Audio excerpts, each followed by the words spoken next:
السلام عليكم ورحمة الله وبركاته. الحمد لله رب العالمين والعاقبة للمتقين والصلاة والسلام على رسوله الكريم أما بعد. قد قال الله تعالى في القرآن الكريم والفرقان المجيد: فأعوذ بالله من الشيطان الرجيم. بسم الله الرحمن الرحيم. يا أيها الناس اتقوا ربكم الذي خلقكم من نفس واحدة وخلق منها زوجها وبث منهما رجالا كثيرا والنساء واتقوا الله الذي تساءلون به والأرحام إن الله كان عليكم رقيبا. وقال أيضا في آية أخرى: يا أيها الذين آمنوا اتقوا الله حق تقاته ولا تموتن إلا وأنتم مسلمون. وقال الله عز وجل في آية أخرى: يا أيها الذين آمنوا اتقوا الله وقولوا قولا سديدا يصلح لكم أعمالكم ويغفر لكم ذنوبكم ومن يطع الله ورسوله فقد فاز فوزا عظيما. اللهم صل على محمد وعلى آل محمد كما صليت على إبراهيم وعلى آل إبراهيم إنك حميد مجيد. اللهم بارك على محمد وعلى آل محمد كما باركت على إبراهيم وعلى آل إبراهيم إنك حميد مجيد.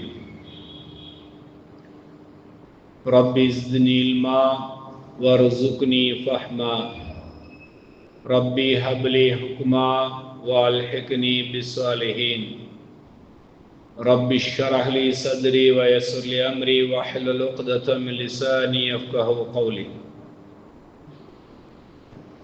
அனைத்து புகழையும் புகழ்ச்சியும் அகிலத்தை படைத்து ஆளுமை செய்கின்ற ஏகன் அல்லாஹ் சுப்ஹானஹு வ தஆலா ஒருவனுக்கு உரித்தாக்கி அல்லாஹ்வுடைய சாந்தியும் சமாதானமும் வற்றா பெரும் கருணையும் அவனுடைய மன்னிப்பும் அகிலத்தின் அருட்கொடையாக வந்துவிட்ட நபிகள் நாயகம் ஸல்லல்லாஹு அலைஹி வஸல்லம் அவர்கள் மீதும் அன்னாரினுடைய குடும்பத்தார்கள் மீதும் சத்திய தோழர்களான சஹாபாக்கள் மீதும் நம் அனைவர் மீதும் உண்டாகட்டுமாக. மலக்குமார்களை புடைசூழ அல்லாஹினுடைய சக்கீனா இறங்கிக் கொண்டிருக்கக்கூடிய எந்த சபையில் நாம் அமர்ந்தால் அல்லாஹ் ரப்புல் ஆலமீன் நம்மை குறித்து மகிழ்ச்சி பெறுவானோ அப்படிப்பட்ட ஒரு ஈமானிய சபையில் அல்லாஹ் ரப்புல் ஆலமீன் நம்மை ஒன்றிணைத்திருக்கிறான்.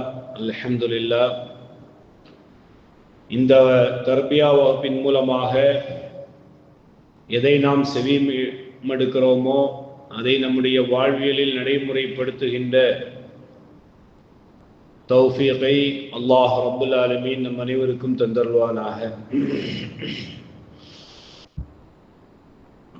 இந்த சபையில் அமர்ந்து அல்லாஹ்வுடைய மார்க்கத்தை செவிமடுக்கக்கூடிய நம்முடைய பாவங்களை அல்லாஹ் ரப்புல் ஆலமீன் மன்னித்து இந்த ஈமானிய சபையில் அல்லாஹ் நம்மை எப்படி ஒன்றிணைத்தானோ அதே போன்று அல்லாஹ் ரப்புல் ஆலமீன் ஃபிர்தௌஸ் என்னும் உயர்ந்த உன்னதமான சுவனத்தில் நபிமார்களோடு சுஹதாக்களோடு சித்தீகீன்களோடு அல்லாஹ் ரப்புல் ஆலமீன் நம்மை ஒன்றிணைப்பானாக.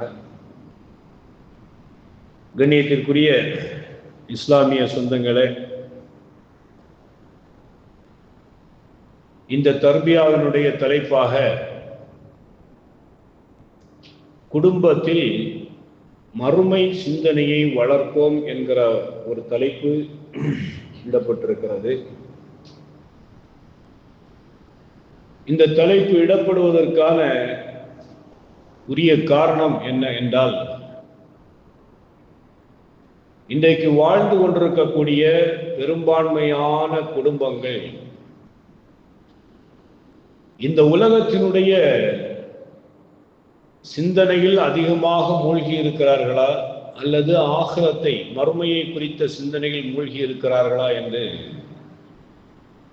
அவதானித்து பார்க்கிற போது இந்த உலகத்தினுடைய தேடல்களில் தன்னுடைய வாழ்க்கையின் பெரும் பகுதி நேரத்தை கழிக்கக்கூடிய மக்களாகவே இன்றைக்கு வாழ்ந்து கொண்டிருப்பதின் காரணத்தினால்தான் ஒவ்வொரு குடும்பத்திலும் மறுமையினுடைய சிந்தனை எப்படி இருக்க வேண்டும் என்பதை குறித்து தெரிந்து கொள்வதற்காகவே இந்த தலைப்பு இடப்பட்டிருக்கிறது. கண்ணியத்திற்குரிய உறவுகளே, தலைப்புக்குள்ளால் நுழைவதற்கு முன்பு மறுமை சிந்தனையை ஏற்படுத்த விடாமல் நம்மை எல்லாம் தடுக்கக்கூடிய மிகப்பெரிய ஒரு எதிரி இந்த உலகத்திலே இருக்கிறார். நம்ம எல்லோருக்குமே தெரியும், நமக்கு ஒரு மிகப்பெரிய எதிரி யார் என்று கேட்டால் ஷைத்தான் என்கிற பதிலோடு எல்லோரும் தயாராக இருக்கிறோம். ஆனால் எம்முடைய வாழ்வியலில் அந்த ஷைத்தான் விளையாடுகின்ற விளையாட்டை குறித்து என்றைக்காவது அவதானித்து பார்த்திருக்கிறோமா? ஷைத்தான் ஒரு மிக முக்கியமான ஒரு 5 தந்திரங்களை வைத்திருக்கிறான். அதில் முதலாவது விஷயம் என்ன அப்படின்னா, அல்லாஹ் ரப்புல் ஆலமீனால் கடமையாக்கப்பட்ட தொழுகையை காலதாமதம் செய்வதற்கு தூண்டுவது ஷைத்தானுடைய மிக முக்கியமான வேலை. அல்லாஹ் ரப்புல் ஆலமீன் ஆதம் அலைஹிஸ்ஸலாம் அவர்களை படைத்து ஆதமுக்கு சிரம்பணிய சொன்ன போது ஷைத்தான் மறுக்கிறான். அவன் இறைவனுடைய கட்டளையை மறுத்த காரணத்தினால்தான் சொர்க்கத்திலே இருந்து வெளியேற்றப்படுகிறான். இப்ப ஷைத்தானுடைய அழகிய தந்திரம் என்ன? இறைவனுடைய கட்டளைகளுக்கு இந்த மக்களை மாறு செய்ய வைத்து விட்டால் போதும், இவர்கள் யாரும் சொர்க்கத்திற்குள் நுழைய மாட்டார்கள். ஏன்னா அல்லாஹ் ரப்புல் ஆலமீனிடத்தில் அப்படித்தான் அவன் சபதம் எடுத்து வந்திருக்கிறான். உன்னுடைய இந்த உலகத்தினுடைய பிரதிநிதிகளில்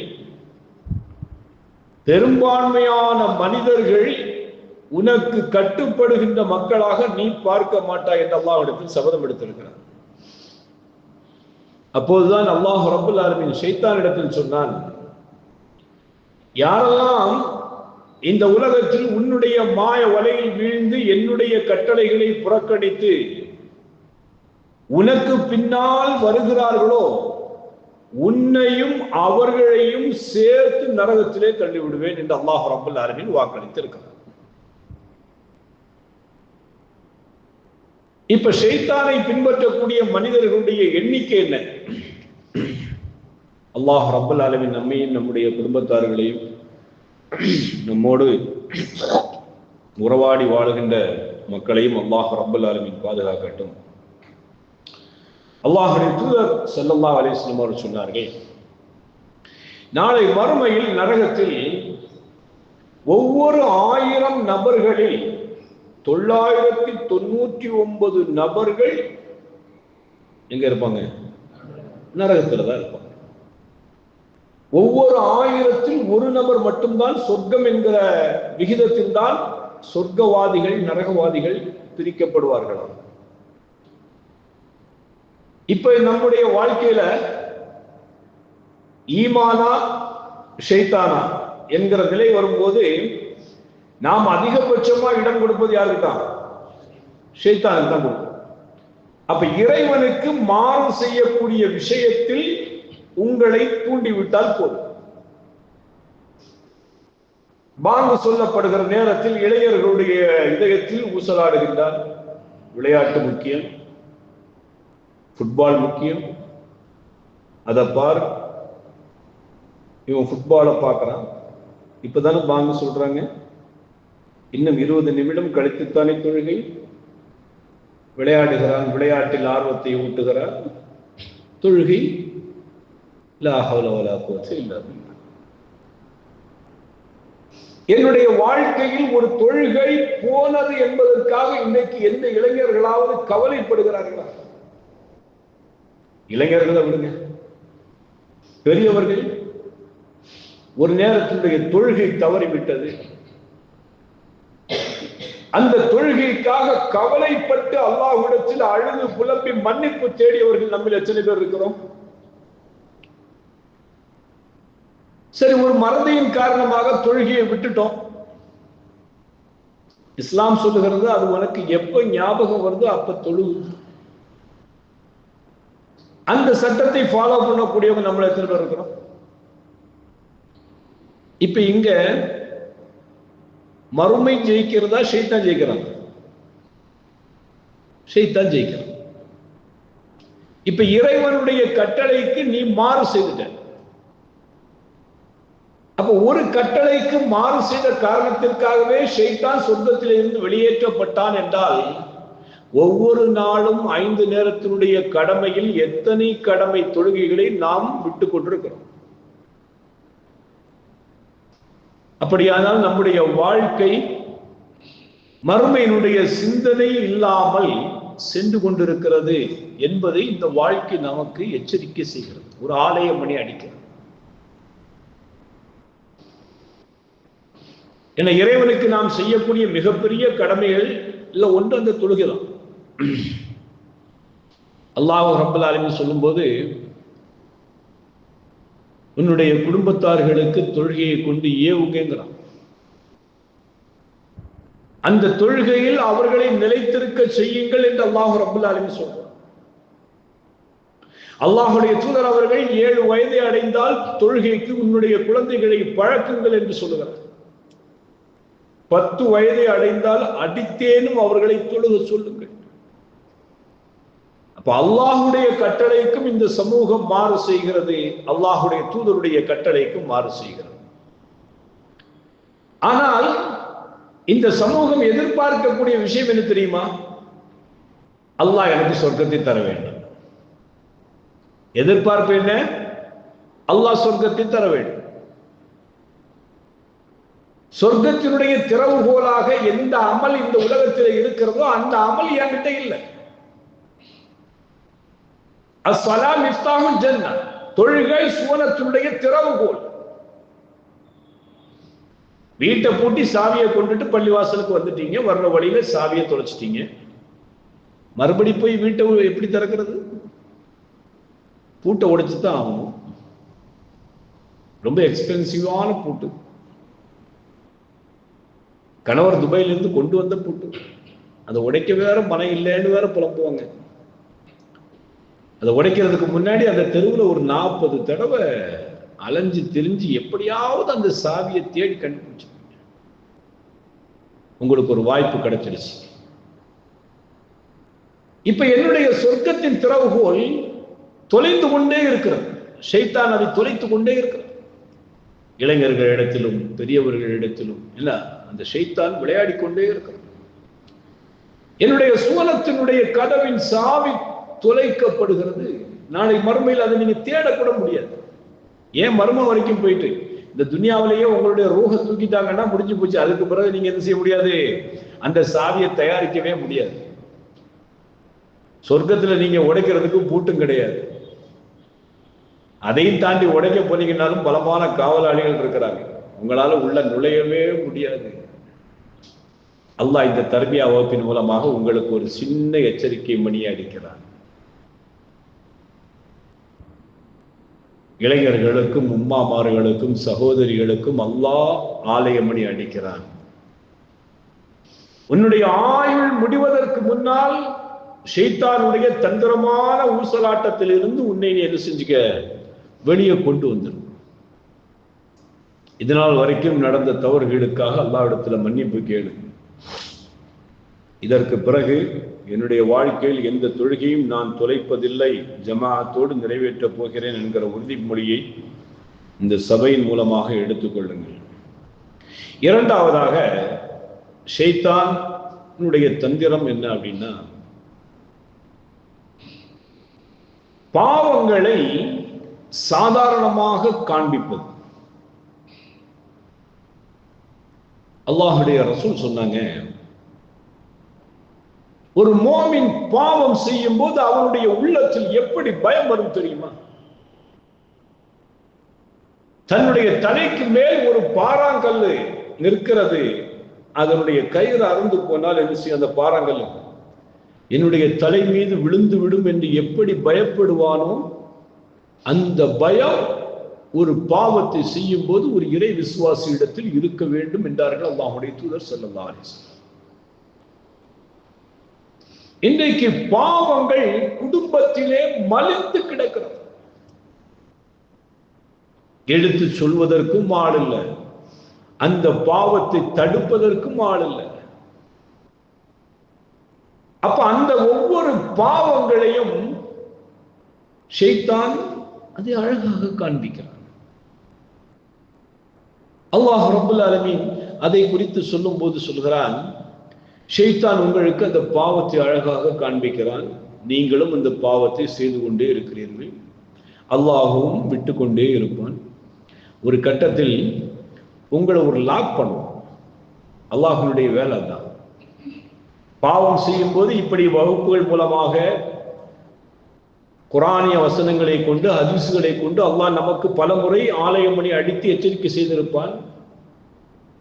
அந்த பாவங்களிலிருந்து விடை பெற்று விடாமல் ஷைத்தானுடைய தீண்டுதலில், ஷைத்தானுடைய அந்த பிடியில் சிக்கிக் கொண்டு பாவங்களை சாதாரணமாக நினைத்து செய்து கொண்டு வரும்போது அல்லாஹ்வுடைய பிடி ஒன்று வரும். அது கடுமையான பிடியாக இருக்கும். அந்த பிடி வந்தால் அவன் தாங்கிக் கொள்ள மாட்டான் என்றும் அல்லாஹ் ரப்பல் ஆலமீன் எச்சரிக்கிறான். மூன்றாவதாக ஷைத்தானுடைய தந்திரங்களில் ஒன்று மனிதனுக்கு கோபத்தை ஏற்படுத்துவது. மனிதனுக்கு கோபத்தை ஏற்படுத்தும் போது அந்த கோபத்தினால் வரக்கூடிய வார்த்தைகள் பல வருட உறவுகளை கூட உடைத்து எறிந்துவிடும். ஜஸ்ட் அவ்வளவுதான். ஆனா இறைவன் கோபம் படாதேங்கிறான். அல்லாஹ்வுடைய தூதர் ஸல்லல்லாஹு அலைஹி வஸல்லம் கோபத்தை கட்டுப்படுத்துகின்ற வழிமுறைகளை சொன்னார்கள். ஏன் படைத்த இறைவன் திருக்குர்ஆனில் கோபத்தை குறித்து இந்த அளவுக்கு ஒரு மனிதனுக்கு உபதேசம் செய்கிறான் என்று இன்றைக்கு விஞ்ஞானம் ஆராய்ச்சி செய்கிற போது, ஒரு நொடி ஏற்படுகின்ற கோபம், அந்த கோபம் உடலில் தணிவதற்கு 6 மணி நேரம் ஆகும். ஒரு நொடியில் ஏற்படுகின்ற கோபம், அந்த கோபத்தினுடைய அந்த உஷ்ணம் உள்ள உடம்புல தணிவதற்கு 6 மணி நேரம் ஆகும். இப்போ ஒரு நாளைக்கு நம்ம எத்தனை முறை அந்த ஷைத்தான் கோபத்தின் பக்கம் தள்ளுகிறது. இப்ப அந்த கோபப்படுகிற போது கோபம் மனிதனுக்கு ஏற்பட்டு இவனுடைய ஆயுளை இவனே குறைச்சுக்கிறான். நம்ம வாழ்க்கையில எல்லாம் எங்கேயாவது ஒரு 102 வருஷம் வாழ்ந்த ஒரு மனிதனை பார்க்கும்போது நமக்கு ஆச்சரியமா இருக்கு. 102 வருஷம் வாழ்ந்திருக்கிறாங்க. அப்ப என்ன, அன்றைய காலத்துல குடும்பம் நடத்திய அந்த முறை இருக்குது, ரொம்ப சிம்பிளா பண்ணுவாங்க. கணவன் மனைவிக்கு மத்தியில சண்டை வரும், அந்த வீட்டில் இருக்கக்கூடிய பெரியவங்க ரொம்ப சிம்பிளா அப்படி முடிச்சு விட்டு போயிடுவாங்க. பார்த்திருக்கோமா இல்லையா? அந்த அந்த ஒரு பண்பு, அழகான பண்பு. அப்ப அன்றைக்கு அவர்களிடத்தில் இந்த பண்புகள் குறைவாக இருந்த காலத்துல, கோபப்படுறது குறைவா இருந்த காலத்துல ஆயுள் நீண்டு இருக்கிறது. இன்னைக்கு எதுக்கு எடுத்தாலும் டென்ஷன், கோபம் கோபம். மனிதனுடைய ஆயுளை இவனே குறைச்சிக்கிறான். இன்னும் அடுத்த ஜெனரேஷன் எல்லாம் பாத்தீங்கன்னா 25 வயசுக்கு மேல யாரும் இருக்க மாட்டாங்க. அந்த அளவுக்கு இந்த உலகத்தில் ஷைத்தான் தன்னுடைய தந்திர வேலையை மார்க்கத்தை தாண்டி, சரியா, நம்மை அவன் மாய வலையில் வீழ வைத்திருக்கிறான். நான்காவதாக, ஒரு மனிதனை உலக ஆசைகளில் அவனை மூழ்கடித்து விடுவது.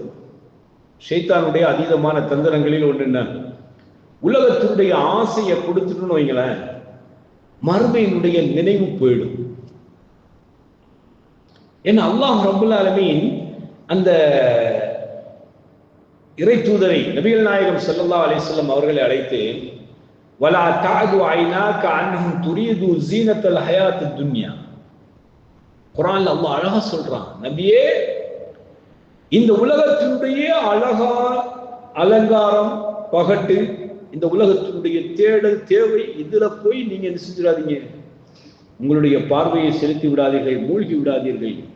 ஏன் அல்லாஹ் நபிக்கு எச்சரிக்கை செய்கிறான்? இந்த உலகத்தின் மீது ஒரு மனிதனுக்கு மோகம் ஏற்பட்டால் இவன் மரணத்தையும் மறந்து விடுவான், மறுமையையும் மறந்து விடுவான். அப்ப ஷைத்தானுடைய தந்திரமான வேலையில ஒண்ணு உலகத்தின் பக்கம் தள்ளும். ஐந்தாவதாக அல்லாஹுவின் கருணையில் நம்பிக்கை இழக்க செய்வது. என்னுடைய வாழ்க்கையில ஒரு பாவம் ஏற்பட்டு விட்டது என்றால் அந்த பாவத்தை இறைவன் மன்னிப்பானா மன்னிக்க மாட்டானா என்கிற ஒரு கேள்வியை கொடுத்து அல்லாஹ் சொல்றான், வலா தக்னது மின் ரஹ்மத்தில்லாஹ், என்னுடைய ரஹ்மத்துல நீ நம்பிக்கை இழந்துடாத, நம்பிக்கையோட நீ எதை கேட்டாலும் நான் என்ன செய்வேன், கொடுப்பேன் அப்படின்னு அல்லாஹ் ரப்புல் ஆலமீன் சொல்லி காட்டுறான். ஆனால் ஷைத்தான் செய்யக்கூடிய செயல் என்ன? அந்த நம்பிக்கையில் அல்லாஹ்வுடைய கருணையில் மிகப்பெரிய ஒரு இழப்பை ஏற்படுத்துவது, அது ஷைத்தானுடைய அதீதமான வேலையாக இருந்து கொண்டிருக்கிறது. இப்படி ஷைத்தான் செய்யக்கூடிய இந்த தந்திரமான விஷயங்களை சிந்தையில் நிலைநிறுத்தி இப்ப தலைப்புக்குள்ள போகும். ஏன்னா அது நின்னாதான் இந்த தலைப்பு விளங்கும். அப்படிதானே? பயானம் முடிஞ்சோன்னு கேட்பேன், ஷைத்தானுடைய 5 தந்திரங்கள் என்னங்கிறத பயானம் முடிச்சுக்கிட்டு எல்லாத்தையும் கேட்பேன் இன்ஷா அல்லாஹ். சரியா? ஓகே தானே? ஏன்னா அதனாலதான் அந்த 5 டாபிக்கையும் ரொம்ப பொறுமையா அப்படி கொண்டு வந்துகிட்டு இருக்கேன். சரி, ஓகே. இப்ப நம்முடைய குடும்ப வாழ்க்கையில நம்முடைய குடும்ப வாழ்க்கையில் என்ன, அதாவது உரையை கேட்கும் போதே நம்முடைய வாழ்க்கைக்கு தேவை அப்படிங்கிறதுக்காகவே பயானம் கேட்கணும். பயானம் முடிச்சுக்கிட்டு இந்த 5 விஷயத்தையும் கேட்பேன்னு சொன்ன உடனே எல்லாரும் சிந்திக்க ஆரம்பிச்சுட்டாங்க. என்ன என்ன என்ன 5 விஷயத்த சொன்னாங்கன்னு தெரியலையே அப்படின்னு சொல்லிட்டு ஒருத்தருக்கு தூக்கமே காணாம போயிடுச்சு. சரி, இருந்தாலும் பயானம் முடிஞ்ச உடனே கண்டிப்பா கேட்பேன். சரி, இப்ப நம்முடைய குடும்பத்துக்குள்ள இந்த உலகத்தினுடைய தேவைகள் அதிகரித்திருக்கிறதா அல்லது மறுமையினுடைய நினைவுகள் அதிகரித்திருக்கிறதா என்று பார்க்கும்போது, இன்றைக்கு ஒவ்வொரு குடும்பத்தையும் எடுத்துக்கொண்டால் இந்த உலகளாவிய கல்வியை பிள்ளைக்கு எப்படி கொடுக்கலாம், எந்த உயர்ந்த பாடசாலையில் பெரும்பான்மையான பொருளாதாரத்தை கொடுத்து அவனுக்கான ஒரு சீட்டு வாங்கி அந்த கல்லூரியில் அவனை கொண்டு தள்ளி அவனுக்கு இந்த உலகத்தினுடைய கல்வியை எப்படி கொடுக்கலாம், அவன் படிச்சு முடிச்சதுக்கு பிறகு எந்த அப்ராட்ல வேலை வாங்கலாம் இல்லையா, அவனுடைய வருமானம் வந்து விட்டது என்று சொன்னால் நாம என்ன செய்யலாம், சுகமாக வாழலாம். என்ன, மகன் சம்பாதித்து விட்டான் என்று சொன்னால் ஒரு பெரிய வீடு கட்டலாம், விலை உயர்ந்த ஒரு சொகுசான வாகனத்தை வாங்கலாம். ஏன்னா மகனுக்கு ஒரு பெரிய இடத்துல அல்லது மகளுக்கு ஒரு பெரிய இடத்துல என்ன செய்யலாம், திருமணம் முடித்து கொடுக்க வேண்டும் என்று நினைக்கக்கூடிய இந்த சிந்தனைகள் தான் நம்முடைய குடும்பத்துக்குள்ள பெரும்பான்மையா இருக்கு. அப்படித்தானே இருக்கு? அப்ப இதை தாண்டி இறைவன் என்னை படைத்திருக்கிறான் என்றோ, இப்ப குடும்பத்துக்குள்ள மறுமை சிந்தனையை கொடுக்க வேண்டும் என்று சொன்னால் குழந்தைகளையோ உங்களையோ பயமுறுத்துவது அல்ல. அந்த மறுமை சிந்தனையோடு என்னுடைய வாழ்க்கை இருந்தால் நிச்சயமாக நம்ம சொர்க்கத்துக்கு போக முடியும். இப்ப இரவு நேரத்தில் தூங்க போகும்போது, யா அல்லாஹ் நான் ஃபஜ்ருக்கு எழுந்திருக்கணும் அப்படிங்கிற நெய்யத்தோட தூங்கக்கூடியவங்க எத்தனை பேர்? ரொம்ப குறைவு. அப்படிதானே இல்லையா? எண்ணம் தான் வாழ்க்கை. நீங்க எதை ஆசைப்படுறீங்களோ அது உங்களுக்கு கிடைக்கும். இப்ப காலையில எழுந்து நான் தொழ வேண்டும் என்கிற நெய்யத்தோடு எண்ணத்தோடு நீங்கள் படுத்தால் நிச்சயமா அல்லாஹ் உங்களை என்ன செய்வான், எழுப்பி விடுவான். நம்முடைய பள்ளியெல்லாம் அல்ஹம்துலில்லாஹ் அதிகாலையில் எழுந்து வர்றாங்க தானே. இந்த இவங்கெல்லாம் ஒரு நெய்யத்தோடவே படுக்கிறாங்க. அல்லாஹ் அந்த நெய்யத்தை என்ன செய்யறான், நிறைவேற்றி கொடுக்கிறான். அப்ப பெரும்பான்மையான மக்கள் ஃபஜ்ருக்கு பள்ளிக்கு காணும். காரணம் என்ன? அவங்களுடைய வாழ்க்கையில அந்த நெய்யத் என்பது இல்லாமலே இருக்கிறது. இப்ப நம்ம கிட்ட நம்ம குடும்பத்திலேயே நாம ஒரு கேள்வி கேட்கணும்.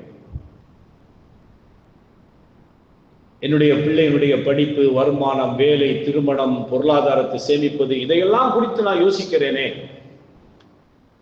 இன்னைக்கு ஒரு நாள், இந்த ஒரு நாளை வச்சுக்கோங்க. இந்த ஒரு நாளில் மறுமைக்காக நான் என்ன சேமித்து வைத்திருக்கிறேன் என்று தன்னை கேள்வி கேட்டவங்க நம்மள எத்தனை பேர் இருக்கிறீங்க? அமல் செய்ததை விடுங்க. நீங்க பரஜு லோகர் ஆசர் மகரிப் எல்லாம் தொழுது இருக்கிறீங்க, விடுங்க. மறுமைக்காக நான் இன்னைக்கு என்ன சேமித்து இருக்கிறேன்? அதிகபட்சமா கேட்டா ஒரு 4 வக்து தொழுது இருக்கிறோமா? இன்னும் 5வது வக்து இன்னும் அல்லாஹ் நாடினாலும் ஹயாத்து கிடந்தா தொழ போறோம் இல்லையா? ஆமா. இப்ப இந்த தொழுகைகளில் எவ்வளவு தொழுகை இறை அச்சத்தோடு இஹ்லாஸோடு நான் தொழுது இருக்கிறேன்? எத்தனை நேரத்தினுடைய தொழுகை என்னுடைய இறைவனிடத்தில் அங்கீகரிக்கப்பட்டிருக்கிறது? எந்த தொழுகைகள் என்னுடைய முகத்தில் எடுத்து எறியப்பட்டிருக்கிறது? இன்னைக்கு நான் சொர்க்கத்துக்கு போறதுக்கு என்ன தர்மம் பண்ணி இருக்கிறேன்? இன்னைக்கு ஒரு நாள் காலையில் இருந்து இந்த மாலை வரையிலும் என்னுடைய ரப்பை நான் எவ்வளவு தஸ்பீஹ் செய்திருக்கிறேன்? என்னுடைய வேலைகளை எல்லாம் வீட்டில் அன்றாட வேலைகள் எல்லாம் ஓடிக்கிட்டு தான் இருக்கு. அந்த வேலைகள் ஓடும் போது உன்னுடைய நாவுகளுக்கு அந்த தஸ்பீஹாத்துகளை அழகா கொடுக்கலாம். சுப்ஹானல்லாஹ், அல்ஹம்துலில்லாஹ், அல்லாஹ் அக்பர், லா இலாஹ இல்லல்லாஹ். எத்தனை பேர் கொடுத்திருக்கோம்? அப்ப நம்முடைய குடும்பத்தில் நாம் கேட்க வேண்டிய ஒரு கேள்வி அதுதான். மறுமை வெற்றிக்காக நாம் என்ன செய்திருக்கிறோம், என்ன செய்து கொண்டிருக்கிறோம் என்பதுதான். அல்லாஹ் ரப்பல் ஆலமீன் பொதுவாக நீங்கள் அடிக்கடி கேட்கக்கூடிய விஷயம்தான் குடும்பவியல் என்று சொன்னாலே இந்த வசனம் வந்துத்தான் தீரும் இல்லையா?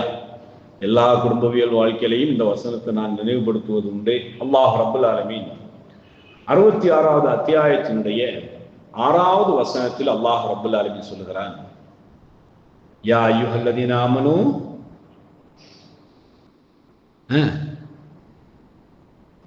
அடிக்கடி கேட்கக்கூடிய பரிச்சயமான வசனமாச்சே. அரபியை சொல்லுங்க, தமிழ் தான் எல்லாரும். அரபியை சொல்லுங்க இல்லையா? யா அய்யுஹல்லதீன ஆமனூ சொல்லுங்க. கூ அன்ஃபுஸக்கும் வ அஹ்லீக்கும் நார். கூ அன்ஃபுஸக்கும் வ அஹ்லீக்கும் நார். உங்களையும் உங்களுடைய குடும்பத்தார்களையும் நரக நெருப்பை விட்டு நீங்கள் பாதுகாத்துக் கொள்ளுங்கள். ஏன்னா என் கூட நீங்க இருக்கும்போது நான் மட்டுமே சொல்லக்கூடாது. குர்ஆனுடைய ஒரு வசனம் ஒரு எழுத்த ஓதுனா 10 நன்மை அப்படிதானா? நான் ஒரு வசனத்தை ஓதுனா நீங்களும் சேர்ந்து என்ன செய்யணும்? ஓதும். அப்ப அதனுடைய நன்மையும் நிச்சயம் ஒரு எக்ஸ்ட்ராவா கிடைக்கும். ஏன்னா மறுமையில போனா நன்மையெல்லாம் அளவு போட்டு கொண்டு போவாதீங்க. ஏன்னா நம்ம செஞ்சு வச்சிருக்கிற பாவம் அப்படி இருக்கு. இந்த பாவம் எல்லாம் எதுல கழிஞ்சு வரும்? நன்மையில அப்படியே குறைஞ்சிக்கிட்டே வரும். அதுக்கு பிறகு அந்த நன்மை இடம் போட்டு அந்த நன்மைக்கு அடுத்து அதுக்கு பிறகு தான் சொர்க்கத்துக்கு போகணும். விளங்குதா? நம்ம இந்த தொழுகையை மட்டும் கணக்கு போடுறோம் அப்படிதானா? நான் இன்னைக்கு பஜ்ர் புகர் அசர் தொழுதுட்டேன், அப்பாடா முடிஞ்சு என் கடமை அப்படிங்கிறோம் அப்படிதானே இல்லையா? ஆனா அதுக்கு பின்னாடி செய்யக்கூடிய பாவம் கணக்கே இல்லை. அப்ப இந்த பாவத்துக்கெல்லாம் இந்த நன்மையெல்லாம் பிடிங்கி கொடுத்தா கூட நாம இன்னைக்கு ஒரு நாளைக்கு செய்திருக்கக்கூடிய நன்மை பத்தாது, போதாது.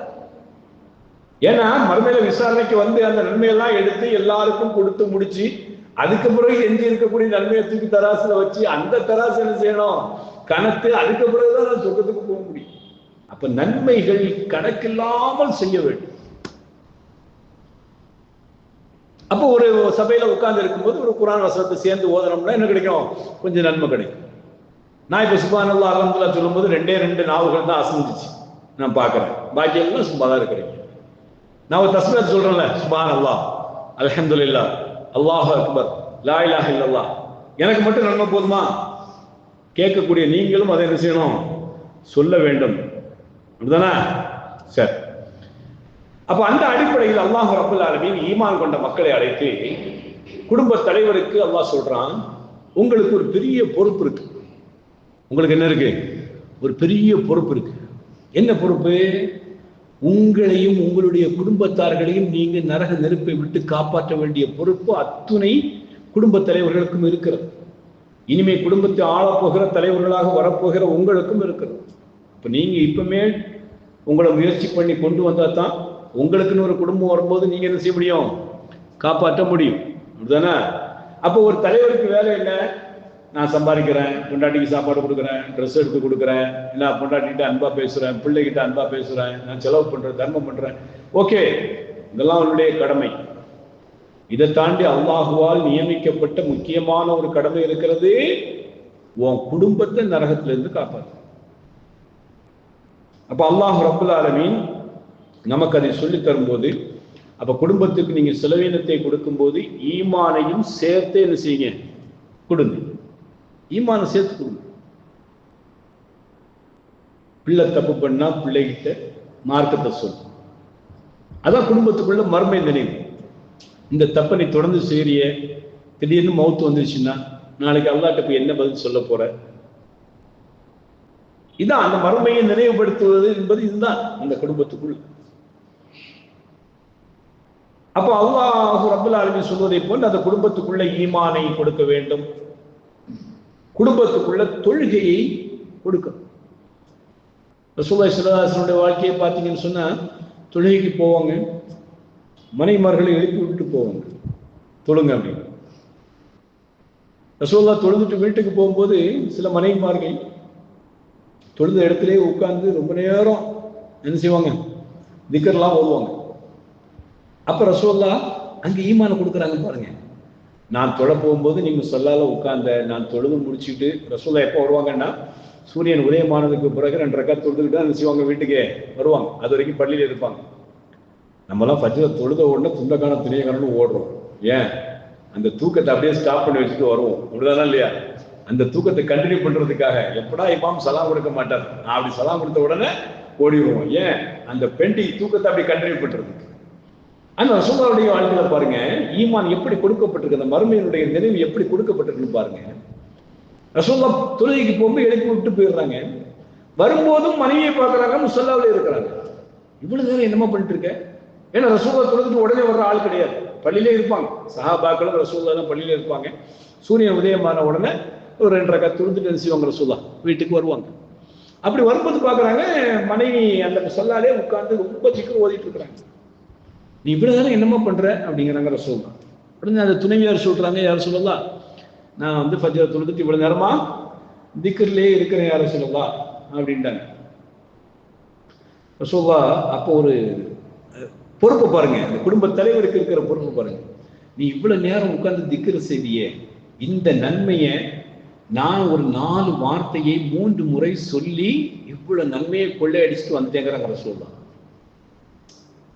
அப்ப எவ்வளவு நேரம் உட்கார்ந்து திக்ர் செய்யறாங்கிறதல்ல, எந்த திக்ருக்கு பவர் அதிகம்னு பாருங்க, எந்த திக்ரை செஞ்சால் நன்மை அதிகமா கிடைக்கணும் பாருங்க, அதை பிடிச்சு செய்யுங்க. அப்ப ஒரு மனைவி காலையில் ஃபஜ்ருக்கு எழுந்திருந்து இவ்வளவு நேரமா உட்கார்ந்து செய்யற அவ்வளவு அமலுக்குரிய அந்த திக்ருக்குரிய நன்மையை ரசூலுல்லாஹ் 4 வார்த்தைக்குள்ள கொண்டு வர்றாங்க. சுப்ஹானல்லாஹி வ பிஹம்திஹி அதத ஹல்கிஹி வ ரிலா நஃப்ஸிஹி வ ஸினத அர்ஷிஹி வ மிதாத கலிமாத்திஹி. அவ்வளவுதான் 4 வார்த்தை. ஒரு பேப்பர்ல எழுதி வச்சுக்கோங்க, பாக்கெட்ல வச்சுக்கோங்க. ஃபஜ்ர் தொழுகை முடிஞ்ச உடனே சூரிய உதயத்துக்கு முன்னாடி இந்த திக்ரை ஒரு 3 தடவை சொல்லுங்க. ஏராளமான நன்மை. இப்போ உங்க குடும்பத்தார் இடத்துல சொல்லுங்க, இந்த திக்ரை சொல்லு. பிள்ளை எழுப்பி காலைல ஃபஜ்ர் தொழுதுட்டு வந்த உடனே இந்த திக்ரை சொல்லு அப்படின்னு பிள்ளைக்கு சொல்லு, பழகிடும். பிள்ளைக்கு எப்படி சாப்பாடு, பிள்ளை சாப்பிடலன்னா எவ்வளவு துடிச்சு போற ஒரு அம்மா, ஐயோ என் பிள்ளை நைட்டு சாப்பிடாம படுத்துட்டானே, பசியோட இருக்கிறான், பட்டினியோட இருக்கிறான். ஒரு அம்மாவுக்கு துடிப்பு. வாப்பா வெளியே வேலையெல்லாம் முடிச்சு 10 மணிக்கு வீட்டுக்கு வந்த உடனே மனைவிட்ட கேட்கிற முதல் கேள்வி, பிள்ளை சாப்பிட்டானா? என்ன கேட்டிருக்கணும்? ஒரு வாப்பா என்ன கேட்டிருக்கணும் மாட்ட, இஷா தொழுகைக்கு போனானா இவன் அப்படின்னு கேட்டிருக்கு. எந்த வாப்பா கேட்கிறாப்ல? வெளிநாட்டுல நிக்கிற வாப்பாயும் கேட்கறது கிடையாது, உள்நாட்டுல நிக்கிற வாப்பாயும் கேட்கறது கிடையாது. ஏன்? வாப்பாவுக்கே தொழுகை கிடையாது. உண்மைதானே இல்லையா? வாப்பாவுக்கே தொழுகை கிடையாது, அப்புறம் எங்க இருந்து பிள்ளை தருவான்? ஆனா அல்லாஹ் ரப்பல் ஆலமீன் குர்ஆன்ல ஒரு ஸ்டோரி சொல்றான் பாருங்க. லுக்மான் அலைஹிஸ்ஸலாம் அவர்களை குறித்து அல்லாஹ் ரப்பல் ஆலமீன் ஒரு ஸ்டோரி சொல்றான். லுக்மான் அலைஹிஸ்ஸலாம் தன்னுடைய மகனுக்கு கொடுத்த முதல் ஒரு அறிவுரை என்ன கொடுக்கிறாரு? யா புனைய. ஏன் என்னாச்சு? அரபி தானே சொல்றேன், அப்பயே அமைதியா இருக்கிறீங்க. யா புனைய அகிமிஸ் ஸலா, என்னுடைய மகனே தொழுகையை நிலைநாட்டு. அப்போ ஒரு வாப்பா ஒரு பிள்ளைக்கு கொடுக்கிற ஒரு பெரிய கிஃப்ட் அதான். நீ பிள்ளைக்கு சொத்து சேர்த்து வை, சொத்து சேர்க்காம போ, பிரச்சனை கிடையாது. உன்னுடைய வாப்பா உன்னை மறுமைக்காக தயார்படுத்தி விட்டுருக்கிறாரா, அதைத்தான் ஒரு வாப்பா பார்க்கணும். என் பிள்ளைய, ஒரு அம்மா கூட அதுதான் அவதானிக்கணும். என் பிள்ளைய நான் மறுமைக்கு வெற்றியாளனாக தயார்படுத்தி இருக்கிறேனா, ஏன்னா அதை நீ கொடுத்துட்டா இந்த உலகத்தை அல்லாஹ் அவனுக்கு கொடுத்துருவான். இந்த உலகத்தை கொடுக்கணும்னு ஆசைப்படாத.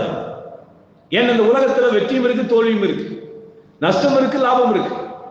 நீ அவனுக்கு லாபத்தையும் வெற்றியையும் கொடுத்துக்கிட்டே இருக்கிற. உன்னுடைய காலத்துக்கு பிறகு அவனுக்கு தோல்வி நஷ்டம்னு வரும்போது அவனால அதை ஜீரணிக்க முடியாது, தாங்கிக் கொள்ள முடியாது. சூசைட் பண்றான், சாவுறான், தற்கொலை பண்ணிக்கிறான்.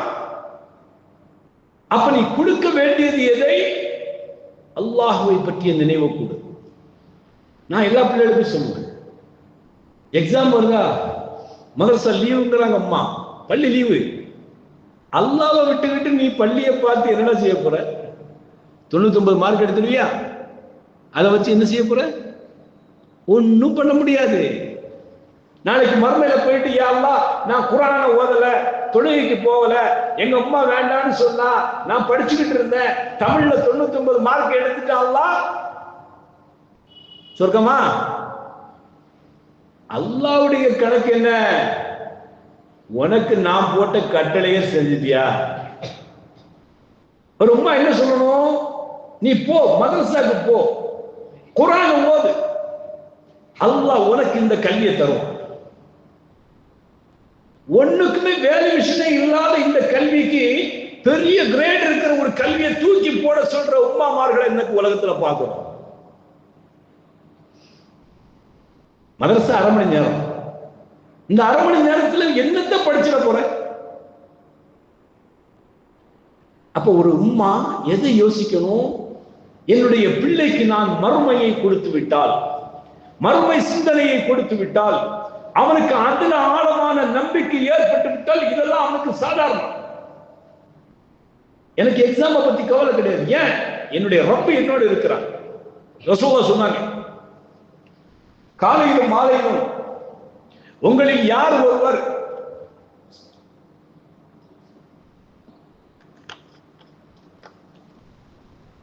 திருக்குர்ஆனுடைய ஒரு பகுதியை ஓதுகின்ற வழக்கத்தை வைத்திருக்கிறீர்களோ அவர்களோடு அல்லாஹ் இருக்கிறான்.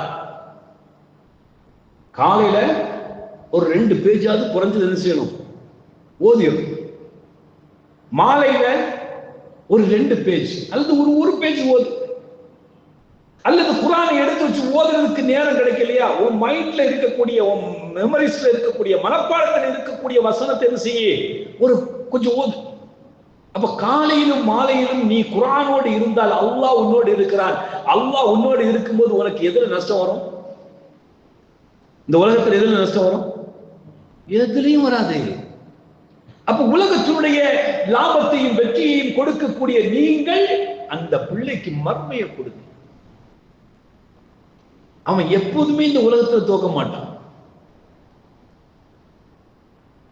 அப்ப லுக்மான் அலைஹிஸ்ஸலாம் இந்த உலகத்தை கொடுக்கல. இந்த உலகத்துல நீ படி, இந்த உலகத்துல நீ சம்பாதி, இந்த உலகத்துல பெரிய வீடை கட்டு, சொந்த வாகனத்தை வாங்கிட்டு போ, நல்ல பெரிய கோடீஸ்வரம் மகளா பார்த்து நீ கல்யாணம் பண்ணு. நோ, அகமிஸ்வல தொழுகையை உன்கிட்ட வச்சுக்க, இது எல்லாம் உனக்கு வந்துடும். இவ்வளவு விஷயம் இருக்கு உலகத்துல, இப்படிதானே? படிப்பு இருக்கு, வேலை இருக்கு, சம்பாத்தியம் இருக்கு, திருமணம் இருக்கு, அப்புறம் என்ன, குழந்தை பிறகு இருக்கு, மறுபடியும் அந்த குழந்தைய வளர்த்துறது இருக்கு, இவ்வளவு விஷயம் இருக்கு. இவ்வளவு போராடுறதை விட்டுட்டு அகமிஸ்வல, அவ்வளவுதான். நீ தொழுகை எப்படி, இது எல்லாமே உனக்கு கிடைச்சிடும். எவ்வளவு அழகான ஒரு அறிவுரை ஒரு வாப்பா தன்னுடைய மகனுக்கு கொடுத்திருக்கிறாங்க. அப்படிங்கிறப்ப நாம நிச்சயமாக நம்முடைய பிள்ளைகளுக்கும் நம்முடைய குடும்பத்தார்களுக்கும் ஆகிரத்தை, மறுமையை நினைவுபடுத்தக்கூடிய விஷயத்தை, மறுமையை அவர்களுக்கு கொடுத்து கொண்டே இருக்க வேண்டும். மறுமையினுடைய நினைவு நம்முடைய பிள்ளைகளுக்கு இருக்கணும். அப்ப ஒவ்வொரு பெற்றோர்களும் என்னுடைய மகன் படித்தானா, இன்றைக்கு டியூஷன் போனானா, என்ன வருகிற குவார்டர்லி எக்ஸாம்ல என்ன மார்க் எடுப்பான், இதையெல்லாம் கவனிக்கிறத விட்டுக்கிட்டு என் மகன் இன்னைக்கு என்னுடைய ரப்பை அவன் கடமையாக்கிய கடமையில் எதையெல்லாம் நிறைவேற்றி இருக்கிறான் அப்படின்னு பாரு. ஃபஜ்ருக்கு பிள்ளைகளை எழுப்பி விடுங்க. கொஞ்சம் தூரமா இருந்தா அம்மா மாரு புர்கா போட்டு கொண்டு போய் விடுங்க, விட்டுட்டு வாங்க பள்ளியில. ஏன்னா அவன் வரும்போது நேரம் புலந்துடும், வீட்டுக்கு வந்துடும். வீடு அருகாமையில் இருக்கும்போதே பள்ளிக்கு போக மாட்டான், தூரமா இருக்கும் எப்படி போவான்? ஏன்னா ஆமா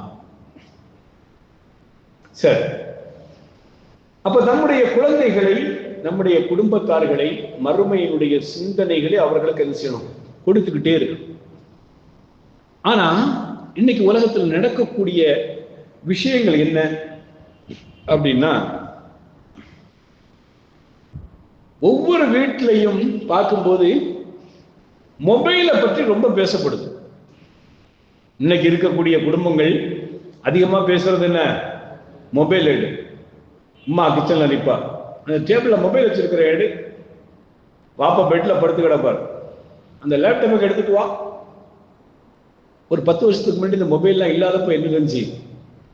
அந்த அலமாரியில குரான் இருக்குங்க, எடுத்துட்டு வா சொன்ன காலம் இருந்துச்சா இல்லையா? ஆனா இன்னைக்கு மொபைல் எடுத்துட்டு வா. சினிமா, அதே மாதிரி விளையாட்டு, பணம், சொத்து, வேலை, எப்ப அடுத்தவனை கவுத்துக்கிட்டு நம்ம முன்னுக்கு வரலாம் நிக்கிறான். இந்த உலகம் அவனுக்கு பைத்தியமான உடனே எவனையாவது கொண்டுகிட்டு நாம என்ன செய்யணும்? மேல வரணும்னு நினைக்கக்கூடிய ஒரு அளவு ஆயிடுச்சு. ஒரு காலகட்டம் இருந்துச்சு, இந்த உலகத்து மேல மோகமே கிடையாது. எங்க தாத்தா பாட்டி எல்லாம் கொஞ்சம் சொல்லும் போது நிறைய சொத்து இருந்துச்சான். யாராவது வந்து கேட்பாங்களாம், அந்த சொத்து வேணும் எடுத்துட்டு போ, அவ்வளவுதான், முடிஞ்சான். இன்னைக்கு கொடுக்குமா? இவ்வளவுங்கிற இடத்தை கொடுக்க மாட்டான். இவ்வளவு இடத்த கொடுக்கிறதுக்கு இன்னைக்கு ரொம்ப யோசிக்கிறான். யாருக்கு? அண்ணன் தம்பி பாக பிரிவினையில. வெளியே இருந்து யாரும் வந்து கேட்டா கூட சரி கொடுக்கலன்னா ஓகேங்களாம். அண்ணன் தம்பி பாக பிரிவினையில வேலை போடுறதுக்கு இவ்வளவுதான் இடம் தேவைப்படுமா? இந்த இடத்த கூட கொடுக்கல. இதுக்கு சட்டை போட்டு எத்தனை பேர் வெட்டிக்கிட்டு செத்த வரலாறுகள் எல்லாம் இருக்குது சமீபத்தில். சொத்துக்காக வெட்டிக்கிட்டு செத்த வரலாறுகள் எல்லாம் இருக்குது. அப்ப சொத்துக்காக சண்டை போடுறான், வேலைக்காக சண்டை போடுறான். அப்ப இப்படித்தான் இந்த குடும்பம் இன்றைக்கு சினிமாவை குறித்து, மொபைலை குறித்து, பணத்தை குறித்து, வேலையை குறித்து இதையெல்லாம் சிந்திக்கக்கூடிய குடும்பம். சிந்திக்கிறதுல தப்பு கிடையாது. இதெல்லாம் இல்லாம இன்னைக்கு வாழவும் முடியாது, வாழத்தான் வேணும். ஆனால் இது மட்டுமே வாழ்க்கை நினைக்கிறது தான் தப்புங்க. அப்படித்தானே இல்லையா?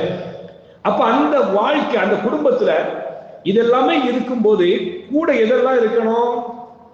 மரணத்தை பற்றிய நினைவு இருக்கணும்.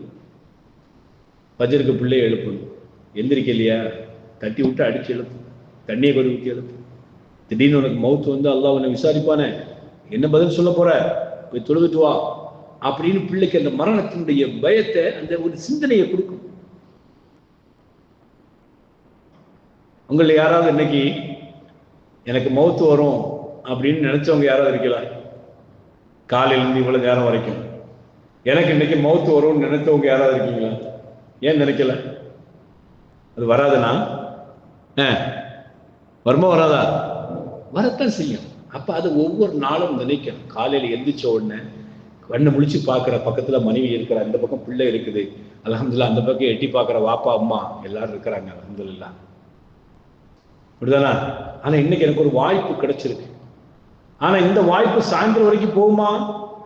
தெரியாது. ஏன்னா சாயந்தரம் திடீர்னு போயிடலாம். ஒருவேளை மாலையை அடைந்து விட்டால், அதான் ரசூலுல்லாஹ் சொல்றாங்க, அல்லாஹும்ம பிக அஸ்பஹனா வ பிக அம்சைனா வ பிக நஹ்யா வ பிக நமூது வ இலைக நுஷூர். யா அல்லாஹ், உன்னால் இந்த காலை பொழுது அடைந்து இருக்கிறோம், நீ நாடினால்தான் மாலை பொழுதை நான் அடைய முடியும். இந்த வாழ்க்கை உன்னால் தான், ஆனால் எனக்கு மரணமும் நிச்சயிக்கப்பட்டிருக்கிறது, அதுவும் உன்னால் தான் எனக்கு ஏற்படும். இந்த திக்ரை சொல்லும் போது, இந்த திக்ருடைய பொருள் தெரியும் போது, ஒவ்வொரு நாளும் காலையில இதை சொல்லும் போது அந்த மரணத்தினுடைய ஞாபகம் நமக்கு இருந்துகிட்டே இருக்கும். ஒவ்வொருக்கு பாகம் சொல்லப்படுது, நான் பள்ளிக்கு போகல, எனக்கு திடீர்னு மௌத்து வந்துச்சுன்னா, என் ரப்புடைய கட்டளைக்கு மாறு செய்து நான் நரகத்துக்கு போயிருவனுங்கிற பயம் என்ன செய்யணும் நமக்கு இருக்கணும். இப்போ மரணத்தை குறித்து நம்முடைய குடும்பத்துக்குள்ள அவ்வப்போது பேசப்பட வேண்டும். அது எந்த குடும்பத்தில் இன்னைக்கு மரணத்தை பற்றி பேசப்படுறது இல்லை. அப்படியே பேசப்பட்டாலும் மனைவிமார்கள்லாம் கணவனுக்கு வாயிலே அடிக்கிறாங்க. மௌத்தை பற்றி பேசினா அடி விழுது. சும்மா இருங்க வாயை வச்சுட்டு அடி. ஏன்? காலகாலமா கூட இருக்க போறதா என்ன? மவுத்து வரும். கணவன் பேசினாலும் வரும், பேசாட்டியும் வரும். மனைவி பேசினாலும் வரும், பேசாட்டியும் வரும். உனக்கு டைம் முடிஞ்சு போச்சுன்னா வந்தே தீரும். அப்படி பேசினா தான் வரும்னா சஹாபாக்கள் பேசியிருக்க மாட்டாங்களே. அலி அவர்களும் பாத்திமா அவர்களும் அவங்களுக்குள்ள நசீகத்தே பண்ணுவாங்களாம். பாத்திமா, உனக்கு முன்னாடி நான் மௌத்தா போயிட்டா என்னுடைய ஜனாசாவை நீ குளிப்பாட்டி கஃபன் போடு. உடனே அம்மையார் சொல்லுவாங்க, உங்களுக்கு முன்னாடி நான் போயிட்டேன்னா எனக்கு என்ன செய்யுங்க, நீங்க செய்யுங்க. எவ்வளவு அழகான ஒரு குடும்பவியல் பாருங்க. மரணத்தை பற்றி பேசுவதால காலையில பேசினோன்னா மத்தியானம் மௌத்தாயிருவாங்கிறது கணக்கு கிடையாது. அதுக்கு டைம் வரும்போது போகத்தான் வேணும். அப்ப நம்முடைய வாழ்க்கையில் அதனால்தான் இந்த உலகத்தினுடைய அனைத்து இன்பங்களுக்கும் முற்றுப்புள்ளி வைக்கக்கூடிய அந்த மரணத்தை என்ன செய்யுங்க, நீங்கள் அதிகமாக நினைவு கூறுங்கள் அப்படின்னு சொல்லி அல்லாஹ்வுடைய தூதர் ஸல்லல்லாஹு அலைஹி வஸல்லம் அவர்கள் சொன்ன செய்தியை பார்க்கணும். அதே மாதிரி கபருடைய வாழ்க்கையை குறித்து நமக்கு மத்தியில் எப்போதுமே அது என்ன செய்யப்பட வேண்டும், பேசப்பட வேண்டும். சஹாபாக்கள்லாம் ஒண்ணு கூடி உட்கார்ந்தாங்க, ஒரு டீமா உட்கார்ந்தாங்கன்னா ஏன்னா இந்த விஷயங்கள்லாம் அவங்களுடைய வாழ்க்கையில பேசப்படும். நாம ஒண்ணு கூடினா எந்த ஹோட்டல்ல சாப்பாடு நல்லா இருக்கும், எங்க போனா மந்தி நல்லா இருக்கும், இதைத்தான் பேசும். அந்த சஹாபாக்களுடைய வாழ்க்கையில நான் மௌத்தா போயிட்டா கபர்ல என்னுடைய நிலை என்ன, அந்த சிந்தனையை வரவழைக்கிறதுக்காக மண்ணறைக்கு போவாங்களாம். மண்ணறைக்கு போய் அங்க அடக்கப்பட்டிருக்கிற ஜனாசாவெல்லாம் பார்ப்பாங்க. பார்த்துட்டு இந்த இடத்துல நானும் ஒரு நாளைக்கு வரப்போறேனே அப்படின்னு நினைக்கும் போது அழகு அவங்களுக்கு வந்து. அப்ப மண்ணறையுடைய நினைவுகள் குடும்பத்தில் அது இருக்கப்பட வேண்டும். மூணாவது மறுமையினுடைய சிந்தனை, மறுமையினுடைய நினைவு அவர்களுக்கு இருக்கணும். இந்த பாவத்தை நான் செஞ்சுட்டேன், நாளை மறுமையில் இந்த பாவம் பகிரங்கப்படுத்தப்படும் போது, அப்படிதானே? ஒருத்தர் பாவம் செய்வார். இப்போ குறிப்பா வந்து ஒரு கணவர் தவறு செய்யறாங்க, அல்லது மனைவி தவறு செய்யறாங்க, அல்லது பிள்ளைங்க தவறு செய்யறாங்க அப்படின்னா நமக்கு தெரியுங்கிற போது இந்த தவறு எனக்கு தெரிஞ்சிச்சு, பிரச்சனை இல்லை. ஏன்னா ஒருவேளை இந்த தவறு நாளைக்கு மறுமையில் அம்பலப்படுத்தப்பட்டால் நம்ம நிலைமை என்ன யோசிச்சுப்பார். அதனால இன்னொரு தடவை இந்த தவறு என்ன செய்யாத அப்படின்னு ஒரு அழகிய உபதேசம் செய்யப்பட வேண்டும். இன்ஷா அல்லாஹ் அப்படியே உட்காருங்க, யாரும் கலைஞ்சிடாதீங்க, துவா ஓதாம கலையக்கூடாது. பாங்க சொல்லி முடிச்சுட்டு இன்ஷா அல்லாஹ் 10 நிமிஷம் பார்த்துக்கலாம். இன்ஷா அல்லாஹ். அஸ்ஸலாமு அலைக்கும் வரஹ்மத்துல்லாஹி வபரகாத்துஹு. கண்ணியத்திற்குரிய உறவுகளே, அப்ப குடும்பவியல் வாழ்க்கையில் மறுமையினுடைய அந்த நினைவு, அந்த சிந்தனை இருப்பதற்காக வேண்டி மறுமையை பற்றி நினைவு இருக்க வேண்டும். அதே நேரத்தில் சொர்க்கத்தை பற்றியுள்ள அந்த நினைவுகள் இருக்கும். இந்த குர்ஆன் எல்லாம் சூரத்துல் தஹர் அல்லது அதுக்கு இன்னொரு பேர் வரும் சூரத்துல் இன்சான், ஒவ்வொரு வெள்ளிக்கிழமையும் என்ன செய்வோம், பள்ளிவாசல் எல்லாம் ஓதுவாங்க. இந்த சூறாவில் முழுமையாக அப்படியே சொர்க்கத்தை பற்றி சொல்லப்படும். அந்த சூறாவினுடைய பொருளை எடுத்து ஒரு முறை அப்படி படிச்சீங்கன்னு சொன்னா நிச்சயமாக அந்த சொர்க்கம் எனக்கு கிடைக்க வேண்டும் என்கிற ஆசை ஒரு மனிதனுக்கு அந்த அத்தியாயத்தில் ஏற்படும். அவ்வளவு அழகா இருக்கும் அந்த அத்தியாயம். ஹல் அத்தா அலல் இன்சானி ஹீனும் மினத் தஹர் அப்படின்னு அந்த சூரா விஷயம் ஆரம்பிக்கும். அதுல இருந்து நீங்க படிச்சு வந்தீங்கன்னா ஃபுல்லா சொர்க்கத்தை பற்றி அல்லாஹ் சொல்லிக்கிட்டே வரும். சூரத்து ரஹ்மானை எடுத்து பார்த்தீங்கன்னாலும் சொர்க்கத்தை பற்றி அல்லாஹ் சொல்லிக்கிட்டே வருவான். சூரத்து சஜ்ஜாவை எடுத்து பார்த்தீங்கன்னு சொன்னாலும் அங்கும் என்ன செய்யப்படும், சொர்க்கம் சொல்லப்படும். அப்ப இந்த சொர்க்கத்தை பற்றிய நினைவுகள், சொர்க்கத்தை பற்றிய ஹதீசுகள் பிள்ளைகளுக்கு உட்கார வச்சு அவர்களுக்கு போதிக்கப்படும் போது நாளுக்கு நாள் அந்த சொர்க்கத்தின் மேல ஒரு ஆசை அவர்களுக்கு ஏற்படும். அதே மாதிரி நரகத்தை பற்றி அல்லாஹ் ரப்புல் ஆலமீன் திருக்குர்ஆனில் எச்சரிக்காத அத்தியாயமே இல்லை என்று சொல்லுகிற அளவுக்கு நரகத்தை குறித்து எச்சரிக்கை செய்திருக்கிறார். அப்ப நரகத்தை குறித்த எச்சரிக்கையை நமக்கு மத்தியில் அது பகிரப்பட வேண்டும். ஒரு குடும்பத்துக்குள்ள அது பகிரப்படும் போது கொஞ்ச நாளுக்கு நாள் என்ன செய்யும், இந்த பாவம் செய்தால் நரகத்துல என்ன செய்யும், நமக்கு தண்டனை கிடைக்கும் அப்படிங்கிற ஒரு சிந்தனைக்கு மாற்றப்படும். ஏன்னா ரசூலுல்லாஹி ஸல்லல்லாஹு அலைஹி வஸல்லம் அவர்கள் தோழர்கள் எல்லாம் உட்கார்ந்து இருந்தாங்கன்னா நரகத்தை பற்றி தான் அதிகமா நினைவு கூறுவாங்க. ஏன்னா நரகத்துல இருந்து உங்களை காப்பாத்திட்டீங்கன்னா போதும், அதுக்கப்புறம் எங்க போயிடலாம்? சொர்க்கத்துக்கு போயிடலாம். நீங்க சொர்க்கத்தை கேட்காட்டியும் பிரச்சனை கிடையாது. ஆனா எதை கேட்கணும்? நரகத்தில் இருந்து பாதுகாப்பு. அப்ப நரகத்திலிருந்து எனக்கு விடை கிடைக்கப்பட்டு விட்டால் நான் நிச்சயமா சொர்க்கம் சென்று விடுவேன். அந்த நரகத்திலிருந்து விடை பெறுவதுதான் மிகப்பெரிய வேலை. அதற்காகத்தான் நீங்க போராடணும். யாரோடு? ஷைத்தானோடு. இந்த 5 தந்திரங்களை ஞாபகத்துக்கு வந்துருச்சா? ரெடியா இருங்க, முடிய போகுது இன்ஷா அல்லாஹ். சரி, அடுத்ததாக அல்லாஹ் ரப்பல் ஆலமீன் தன்னை கண்காணிக்கிறான் என்கிற எண்ணம் நமக்கு மத்தியில் இருக்கு. அது தொழுகையில மட்டுமல்ல. இப்ப நான் தொழுகையில் நிற்கும் போது இஹ்லாஸோட இருக்கிறேன். என்னுடைய ரப்பு என்னை பார்த்துட்டு இருக்கிறான், நான் என்னுடைய ரப்போடு பேசிட்டு இருக்கிறேன் அப்படின்னு நினைக்கும் போது எனக்கு வேற எந்த ஒரு சிந்தனையும் வருவதில்லை. அப்ப இது அல்லாத இதர நேரங்களிலும் அல்லாஹ் என்னை கண்காணித்துக் கொண்டிருக்கிறான் என்கிற எண்ணம் வரும். இப்ப நம்முடைய பிள்ளைகள் தவறு செய்யும் போது அல்லாஹ் கண்காணித்துக் கொண்டிருக்கிறான், ஆகவே இந்த பாவத்தை பண்ணாது, அல்லாஹ் பார்க்கறானா இல்லையா அப்படின்னு சொல்லி அந்த பிள்ளைகளுக்கு ஊட்ட ஊட்ட அவர்களுக்கு ஒரு கட்டத்துல பழகிடும். அல்லாஹ் என்ன பார்க்கறான், இந்த தப்பை என்ன செய்யக்கூடாது, செய்யக்கூடாது. இதெல்லாம் சொல்லி கொடுக்காதனால தான் பாருங்க இன்னைக்கு வழிகட்டு போயிட்டாங்க. ஒரு வயசுக்கு மேல என்ன செஞ்சுட்டாங்க, வழி தவறி போன இளைய கூட்டம் புதக்குடியில் நிறைய கிடக்கு. இதுக்கு மேல அவங்களெல்லாம் இழுத்து கொண்டு வர்றது ரொம்ப கஷ்டம். இனி எப்ப இழுக்கப்படும்? 40 வயசுக்கு பிறகுதான் அது ஒரு ட்ராக் மாறும். அது வரைக்கும் உயிரோட இருப்புன்னு சொல்ல முடியுமா? ஏன்னா 14 வயசு அந்த பிள்ளைகளை நீங்க பிடிச்சு வைக்க வேண்டிய முறையில வைக்கல, தவறிட்டீங்க. 15, 16ல விட்டுட்டீங்க.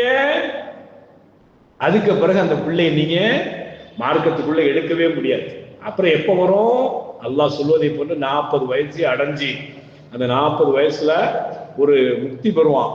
அப்பதான் என்ன செய்யும், அவனுடைய வழி ட்ராக் கொஞ்சம் மாறி பள்ளிவாசலோடு தொடர்புல அப்படி போகும். அப்ப அது வரைக்கும் உயிரோடு இருப்போங்கிற கேரண்டி இருக்கா? இல்லை. அது அந்த 40 வருஷம் வரைக்கும் என்னுடைய வாழ்க்கையை வீணடிச்சு இருக்கமா, அதுக்கு என்ன பதில் சொல்ல போறோம்? அப்ப அதெல்லாம் ரொம்ப கஷ்டம், வாழ்க்கை ரொம்ப கஷ்டம்.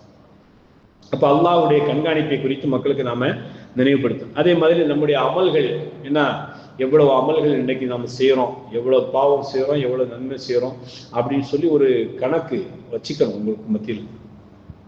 சஹாபாக்கள் நைட்டு படுக்க போகும்போது ஒரு சுய பரிசோதனை பண்ணுவாங்க. நன்மையை பண்ண மாட்டாங்க, எதை பண்ணுவாங்க? பாவத்தை பண்ணுவாங்க. இன்னைக்கு என்னெல்லாம் தப்பு பண்ணியிருக்கிறோம், இன்னைக்கு என்ன பாவம் பண்ணிருக்கோம், இந்த பாவம் நாளைக்கு என்கிட்ட வரக்கூடாது, அந்த விஷயத்துக்காக சுய பரிசோதனை செய்ய வேண்டும். நமக்கெல்லாம் எங்க சுய பரிசோதனைக்கு நேரம் இருக்கு? அப்படிதானா இல்லையா? ஃபேஸ்புக்கு, ட்விட்டரு, வாட்ஸ்அப்பு இதுலயே தான் தூங்குறோமே தவிர சுய பரிசோதனைக்கெல்லாம் ஒன்றும் நேரம் இல்லை. சரி, இப்படி மறுமையை குறித்து மரணத்தை குறித்து பிள்ளைகளுக்கு ஊட்டுகிறது அவர்களை பயமுறுத்த வேண்டும் என்பதற்காக அல்ல, அவர்களை இதை கொண்டு நேர்வழிப்படுத்த வேண்டும் என்பதற்காக. மௌத்தை பத்தி பேசுறோம், மர்மையை பற்றி பேசுறோம், மன்னரை பற்றி பேசுறோம்னு சொன்னா இது பயத்தை கொடுக்கறதுக்காகவா? பயத்தை கொடுக்கறது அல்ல. அந்த பயம் ஏற்படும் போது அவனுடைய வாழ்க்கை என்ன செய்யும்? மாறும், நேர்வழிப்படும். அதற்காகத்தான் இதை நாம பிள்ளைகளுக்கு நினைவுபடுத்த வேண்டியது இருக்கிறது. அதே மாதிரி அல்லாஹ் ரப்பல் ஆலமீன் திருக்குர்ஆனில் 3வது அத்தியாயத்தினுடைய 185வது வசனத்தில் அல்லாஹ் சொல்லுகிறான், குல்லு நஃப்ஸி தாயிகத்துல் மௌத், குல்லு நஃப்ஸி தாயிகத்துல் மௌத், குல்லு நஃப்ஸி என்ன சொல்லுது அந்த வசனம்? உனக்கும் உண்டு எனக்கும் உண்டு. நமக்கு முன்னாடி இருக்கிறவங்க எல்லாம் போயிட்டே இருக்கிறாங்க, நம்மளும் போகத்தான் போறோம். நமக்கு பின்னாடி வரக்கூடியவங்களும் பின்னாடி வரத்தான் போறாங்க. புரியுதா? யாரும் அதுல இருந்து தப்பிக்க முடியாது. அல்லாஹ் விதி நிர்ணயம் செஞ்சான். குல்லு நஃப்ஸின் தாயிகத்துல் மௌத், எல்லாருக்கும் மௌத். என்ன, இந்த உலகத்துல மறுமையை பற்றி நினைக்காமல், மறுமைக்காக உங்களை தயார்படுத்தி கொள்ளாமல், இந்த உலகத்துல நீங்க பல கோடி ரூபாய் சம்பாதிக்கிறீங்க. இந்த கோடியில எது உங்க கூட வரும்? ஒரு பைசா கூட வராது. பார்த்து பார்த்து வெளிநாட்டுல போய் பொண்டாட்டி பிள்ளைகள்லாம் விட்டுக்கிட்டு கஷ்டப்பட்டு சம்பாதிச்சு ஊர்ல பெரிய வீடு, எல்லாம் ஊரே மெச்சுகிற மாதிரி என்னது வீடு. அந்த வீட்டுல பால் காய்ச்சறதுக்கு அவனால ஏற முடியல. நிறைய பேருடைய மௌத்து அப்படிதான் இருக்கு. ஆகிறமா இல்லையா? வெளிநாட்டுல சம்பாதிச்சு கஷ்டப்பட்டு வீடு கட்டுறான்.